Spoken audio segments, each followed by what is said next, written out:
Hey there guys, we're back once again. I told you there was going to be a whole lot of videos and I'm not done even after this video. I got a couple more I think I want to get done. And then you're not going to hear from me till after Beltane, sorry. So this video is going to be about cutting the cords at Beltane. I mentioned this in my Beltane musings, and I will reiterate why I'm putting this into a Beltane series. So I think it's really important to utilise the fire aspect of Beltane to burn away negativity and toxic people from our lives before we can fully embrace the positive energies which are around at Beltane. I have read in books and things, and people are very, you shouldn't focus on things that aren't positive. It should just be feasting and dancing and joy. And it's like, okay, but you have to get rid of what's bothering you before you can fully take on board those energies. So this is going to be a simulation of a spell. It's not going to be an actual spell. It's not going to be me properly doing it, but I'm going to show you how I would do it. And thinking about it, I've not got any herbs down here. Yeah, alright, and it doesn't matter because it's only a simulated spell. Okay, so the first thing to note is the crystals. Why are the crystals here? Well, because we are going to be cutting the cords in this spell. It's basically a spell to cut the energy connection between you and a person who is toxic and negative to your life. And it's a very serious spell to undertake, and it's only something to undertake if the goddess has led you there, if you have meditated on it, if you know in your heart of hearts it's right. If it's not right, the goddess probably won't let it happen because you still haven't learned the lesson that you need to learn from that person. However, it's a good way of shutting down your energy going to them. Particularly with me being quite a heartfelt person, quite often I have heart connections to the people I have valued dearly at one point or another, and I quite frequently see that they get quite good luck even after I have left their life. Their life seems to be up and up and up and up and up, and I think that's because I've put all my love and energy. Sometimes obviously it's their own hard work, and that's fair enough. I'm not completely egotistical about this, but it's happened to a lot of my exes where they just seem to keep getting good luck until I cut my energy off. And I think it's because I wished at one point, because I loved them so much, for only good things for them, and then that starts to manifest, and it's like it's taking a drain on my energy. So I need to stop that energy, not wishing them any harm or anything, but I just don't want them to have access to my energy. So at this point, it's a very personal spell, and I would set up a circle for protection. And not only would I set up a circle of energy, I set up a circle of crystals. So this is some crystals you could use, and some of the ones that I used and why. Okay, so I used my selenite, and I had that at the front, and these are in a circle, a physical circle around me, and the black agate at the back, and then I had amethyst surrounding me. You could also use obsidian. This is obsidian. It's a really strong protective stone. It's the business for like protection and getting rid of negativity and negative energies. I'll just pop them back over there now. And then I had amethyst because it's my spirit stone. It's also a strongly protective stone. It connects me with spirit.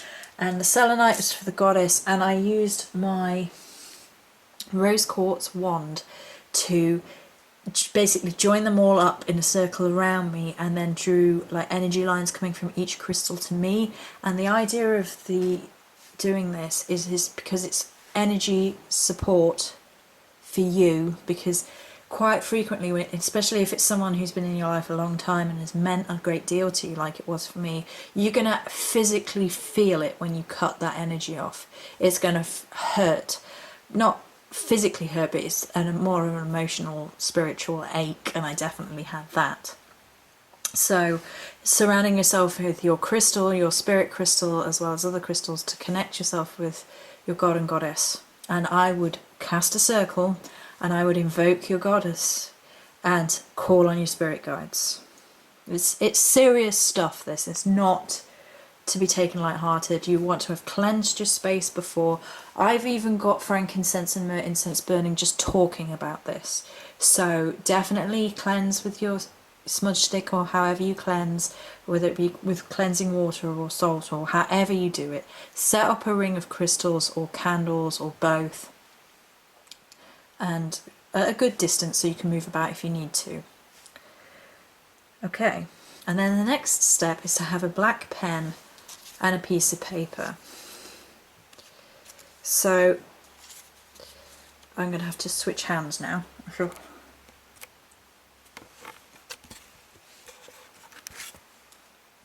So on the piece of paper, that's not going to actually... just get the cauldron lid. Right, so then you write the name of the person. Let's just write person X, if I can, if the pen's going to work.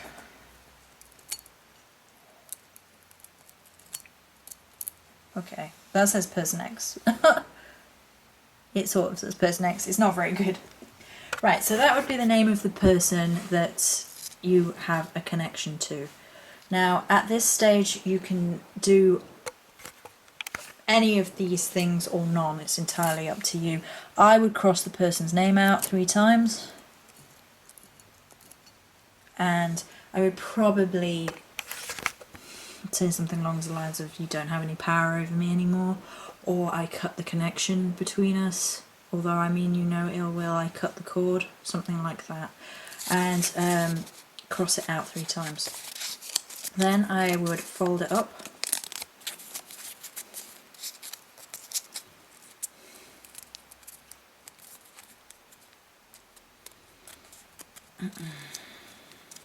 maiden mother crone 3 times. This is really good if you are having issues with an ex, like I did. This is what I did, and there are a lot of memories involved with exes and things, obviously, so it's a good one if in your heart of hearts you know that this needs to be done now. Now, before you fold this up, you might want to put some herb in, only a little bit, obviously.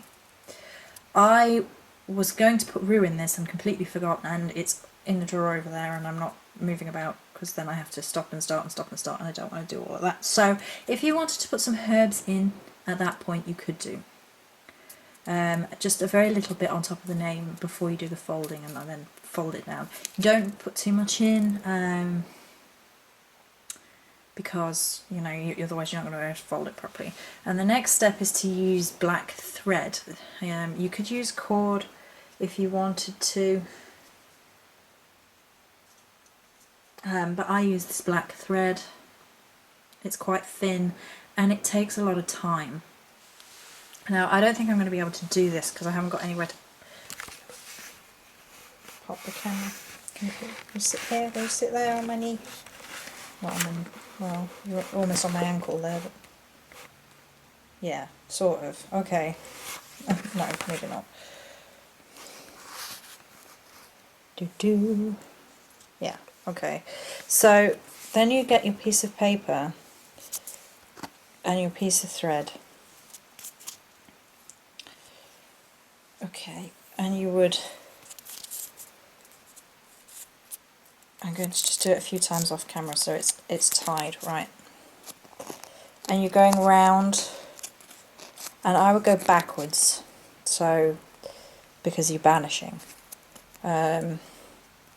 So you're going sort of, you're starting at this end and working backwards, and you're tying this black for banishing cord around your piece of paper with the person who, you know, who it's meant to be about. I'm not going to go through it all because obviously I'm just simulating this spell, I'm not actually doing it. Right, so as you were tying this black cord around, you want to be visualizing and remembering memories, and it's painful, this. It was painful for me to do it, which is why you have to be absolutely sure. And you tie this thread around and around and around and around, and you're focusing on different memories.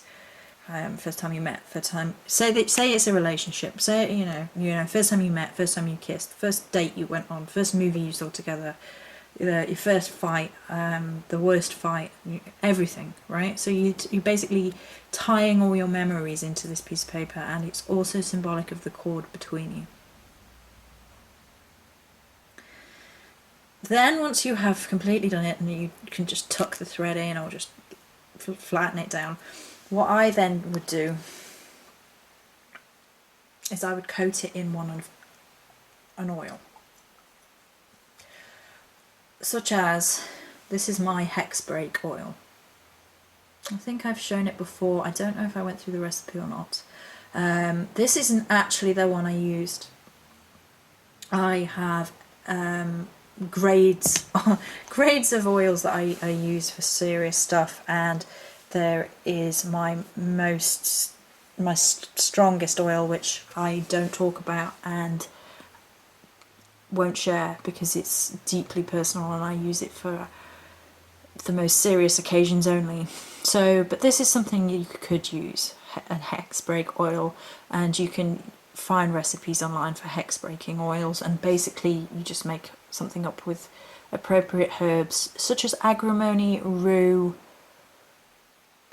salt, bit of dragon's blood, that would do, and then some olive oil. There's probably more in that. So then I would coat this with some oil. I'm not actually going to use that because that is strong stuff. That one, it's not my strongest one, but that is strong stuff. Then I would say something over the top of it, holding it in my projective hand. This is not my projective hand, but the camera's in the projective hand. So in your projective hand you would hold the wrapped up thing and say something, you know, along the lines of, to your goddess, I believe that this cord needs to be cut. You don't even have to say like a load of spell words, it's just be honest, and I think this needs to be so. Please help me with this spell if it does need to be so. If I am wrong, then I mean no harm to none, and I will learn my lesson as you best see fit, but I really honestly think this is the way to go. And then you burn it. I don't think I can... So basically you burn it in your cauldron. Let's pop this here. And the way I would do it is I would use these. Let's see.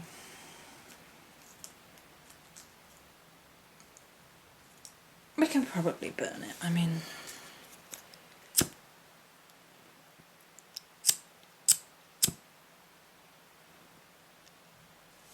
okay, so you put fire into it and then pop it in the cauldron. It probably won't burn properly because I just dropped it in there. You have to be slower than that, and obviously if you had oil on it would burn more rapidly. And be very careful. Be very careful doing this. If you were to be actually doing that as a proper spell and you wanted to burn it, it is semi-burning. If you wanted to do that properly with the oil, and it was obviously much more heartfelt, you would want your cauldron in front of you, you would want it on a place of safety, and the lid nearby in case you need to put the lid on. And I use these, as you can see, for matters of... and a bit of thread is actually stuck to there from where I just... There we go, I got rid of it. And I hold the piece of paper in these and burn it and put it into the cauldron, which has sand in the bottom, and take care with all your safety regulations. That is not the end of it. So you've put that in, you have put that symbolic piece of paper of the relationship between you and a person. You can use a photograph if you've got one. I should have mentioned that at the beginning. Right. So the next part is the soul spiritual. And I used this. This is my Orthoceras. It's a fossil. It's very grounding. It's very calming. It feels It feels it's like 100 tons on top of it. It's that heavy strength, and it's so strong. And it's spear shaped for the Morrigan, and it sits permanently on my Morrigan altar, so it has all of her energies in. And I use this in a meditative bit, which is the bit that follows the actual spell, and you basically go across all of your chakra points, or all the points that you feel are necessary to cut this person from your life. So you cut across for example, your heart chakra. You say and visualize the bond with them and that person only the bond with this person, and you say, Goddess, please stop this bond, chunk across the thing. And then maybe you would do your voice, because I don't want to speak about this person anymore, across your throat. I don't want to think about this person anymore, across your head, thunk. I don't want to feel anything across the heart about this person in particular, as long as it is right for me. And maybe something to do with butterflies in your stomach, don't want to feel them anymore, across the stomach. And then, you know, I don't want to feel anything sexually anymore, across in front of you, gender. So, and then you taking in energy again from the crystals around as you're cutting off the energy link between you and this person. You don't have to use an Orthoceras, obviously, that's just what I use. You could just use your hand, you know, just physic chunk, or you could use the black agate, cross it out, and then you meditate on grounding, reconnecting with your goddess. I would probably eat something after you've done it, because it's quite a difficult spell working to do, but it is sometimes necessary, especially when people who are toxic to our lives are not serving us isn't the right way, because, you know, people aren't there to serve us. They're not making our lives better, they're just making it worse, you know? Toxic people. And if they need to go, they need to go. And Beltane is a good time with the fire energy coming up. You could do this before Beltane to get yourself ready into the mood of Beltane. Many blessings.